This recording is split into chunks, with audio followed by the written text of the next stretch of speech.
Hello artists! Today we are going to learn about a special kind of paintbrush.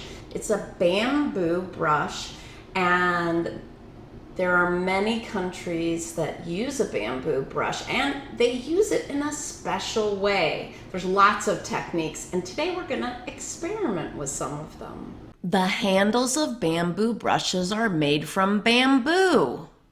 And you know who else loves bamboo? Pandas! Bamboo brush painting comes from East Asia. The first thing you're going to do is to write your name on the back of your paper. Pick up your pencil right now and write your name.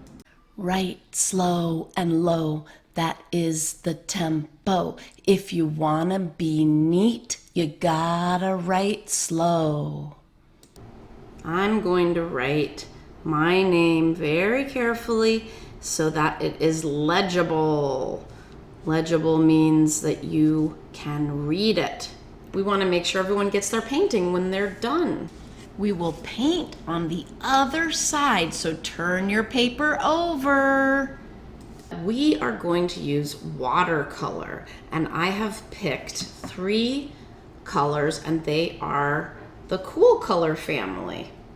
So I have purple, green, and blue. To activate the color in your watercolor set, you need...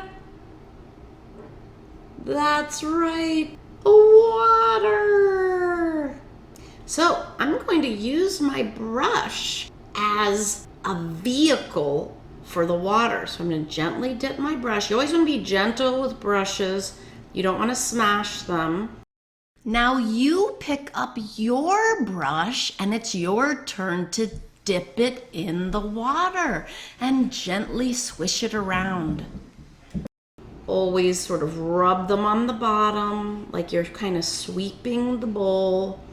And then when you lift up your brush, you're gonna actually be carrying water to your paint pad. And then you are going to gently swirl like this, rub and rub and rub and swirl, but don't smash down, down, down like that. Don't go smash, smash, smash. We want to be gentle so that we can use our tools and supplies for many years. The more you rub the watercolor paint, the darker your color will be. So I'm going to start with just pressing my brush down sideways. Just gonna make like a stamp. So I'm gonna just press, press. Now it's your turn to press your brush on your paper. If you need more color, you can put your paintbrush back into your watercolor pad and rub. I want you to try just pressing your brush, but not smashing it from the top. Turn it a little bit, and you can press it from the tip down like that. You could press it from the base or kind of parallel like that. And it makes a different shape each time you do it. Press, you're gonna press, so yeah, press, lift your brush and press again, press. That was a whole lot of pressing. Nice work, artists. Now it is time to stop. Everybody stop pressing. We are going to learn how to switch colors. So I need to wash my brush. When I wash my brush, because I'm sharing, I need to be aware of where the water's going. So I need to continue to be gentle. So we're going to again sweep, sweep, sweep. I'm pretending I'm a little goldfish sweeping the bottom of the bowl. That's not a goldfish sweeping, that's an octopus mopping. And I am not going to tap my brush because what that does is it flings water droplets all over And if it happens, we need to stay calm, but we really don't want to get marks on other people's papers or drops of water.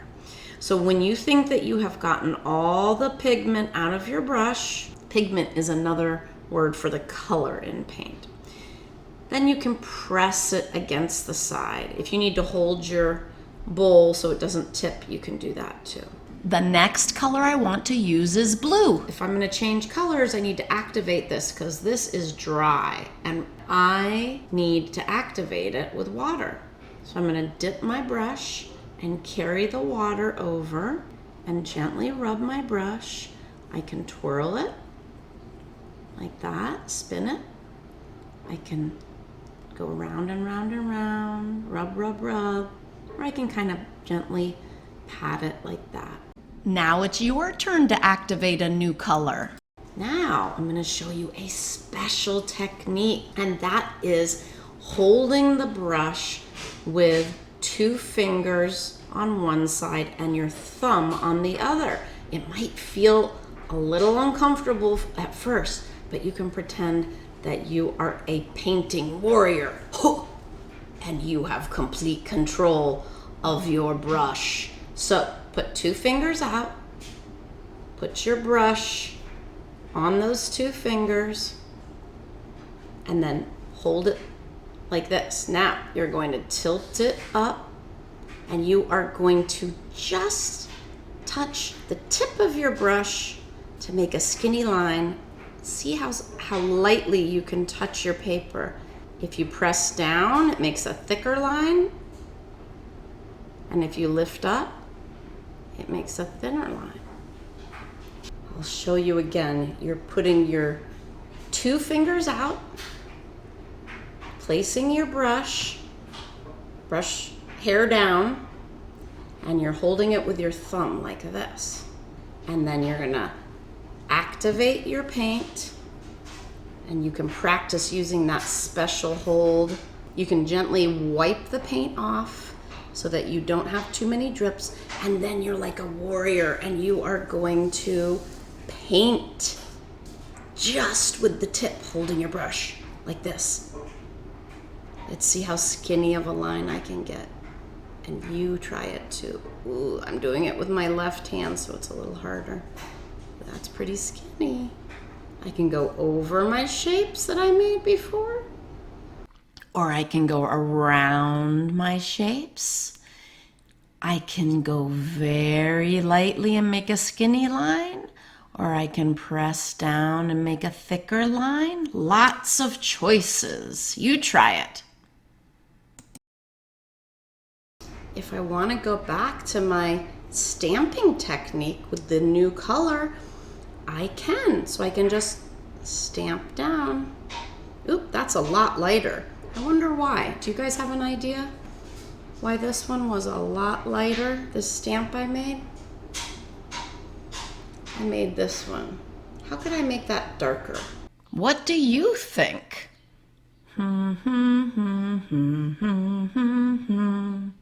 You're right.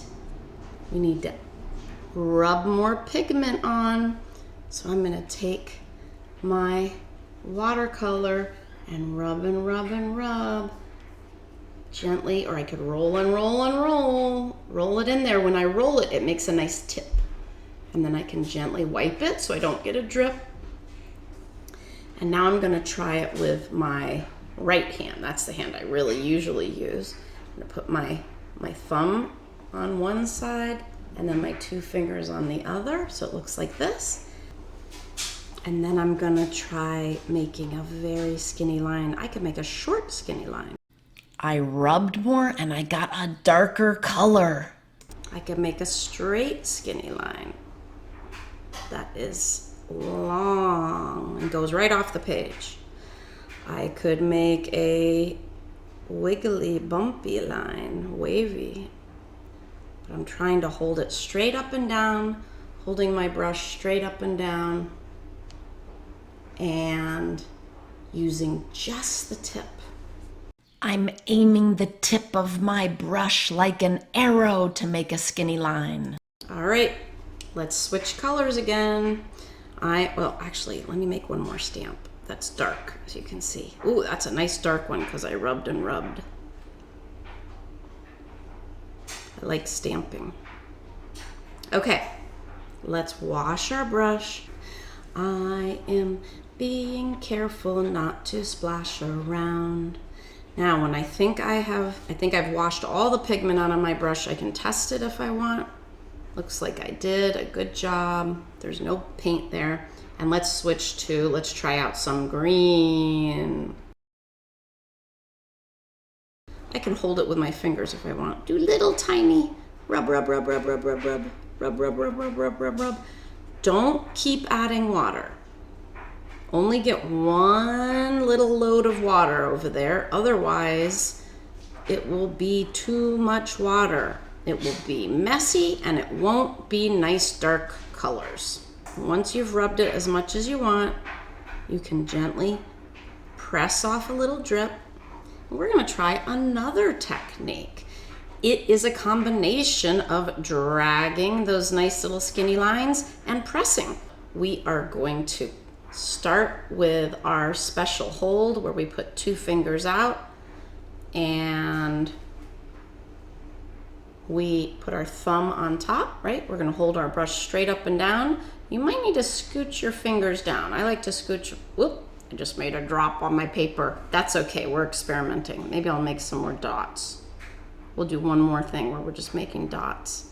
See if you can make little dots, try it. See if you can make some little tiny dots with the tip of your brush.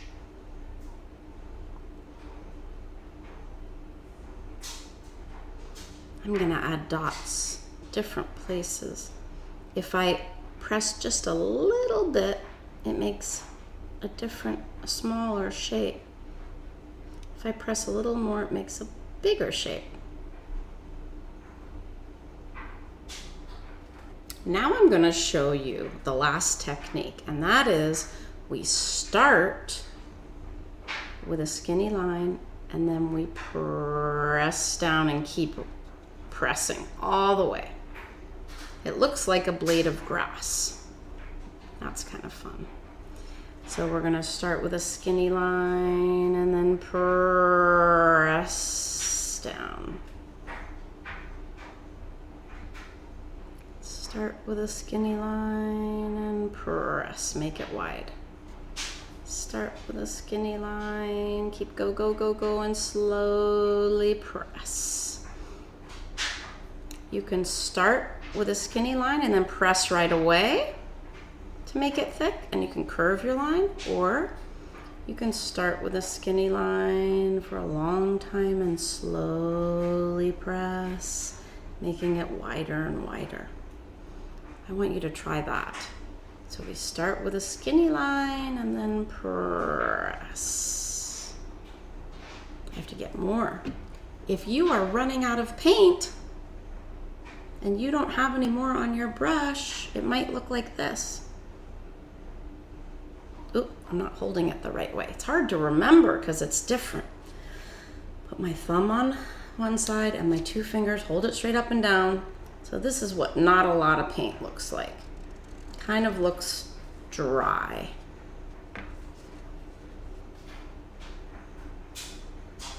This is what kind of not a lot of paint looks like. If you want it to be dry, that's fine, but if you want it to be a solid color, you have to get a little more water, press it so there's not a whole bunch of water, and then we rub again to get it nice dark pigment. If you ever need more paint, make sure you get more. Then we're gonna rub, and we're gonna do a skinny line and press. Go ahead, keep going. Press. You really need a bamboo brush to do all these techniques because a bamboo brush can make a very fine point. They look like stems to me, so I'm gonna do stamps that look like leaves. I'm gonna do some of that. I'm gonna stamp my green a little bit.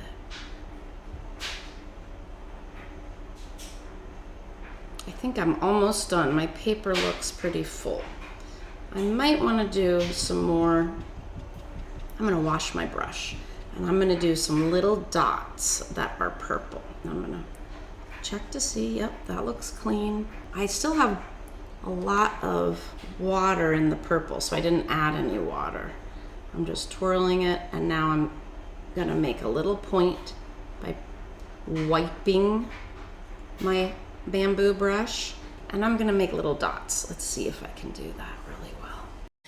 Now I want you to make your last marks on your paper. Ooh, if I make a circle of little dots, it kind of looks like a tiny little flower. Let me try again. 1, 2, 3, 4, 5. Looks like a little flower. 1, 2, 3, 4, 5. 1, 2, 3, 4. Oh, that was a little wide. Maybe I'll add some dots in between where there's empty space. Whenever you're making art, it's important to look at your art while you're making it and think about it. You can think, do I like what this looks like? Do I want to change it? What else do I want to experiment? You might look at your friend's artwork and you might say, I might want to try what my friend is doing. That's how we learn. That's a nice way to learn because we can share our new ideas. Oop, this is a lot of dots. Sometimes when I get tired of doing something, I start to get messy, like when I made that big splotch, right? I made a big splotch there. But that's kind of a cool shape. Experiments can be fun too. Instead of pressing my whole brush down, I did it in between. I did just the tip. That looks kind of pretty too. So you can stamp just the tip, not the whole brush. And you guys can experiment. As long as you're being gentle with your brush, you can try all different ways of putting the paint on your paper. Make your very last mark on your paper. It is now time to stop, and we are going to do the important job of cleaning up. Let's begin by washing our brushes. Always remember to wash your brush by gently sweeping the bottom of the bowl until you think it's clean. You can press it against the edge, gently scrape any water off, and then you can set your brush down on the paper. I like my experiment brush painting that I made today. It's fun to experiment, and you can learn new things while you're doing it. Don't forget to subscribe and click the like button.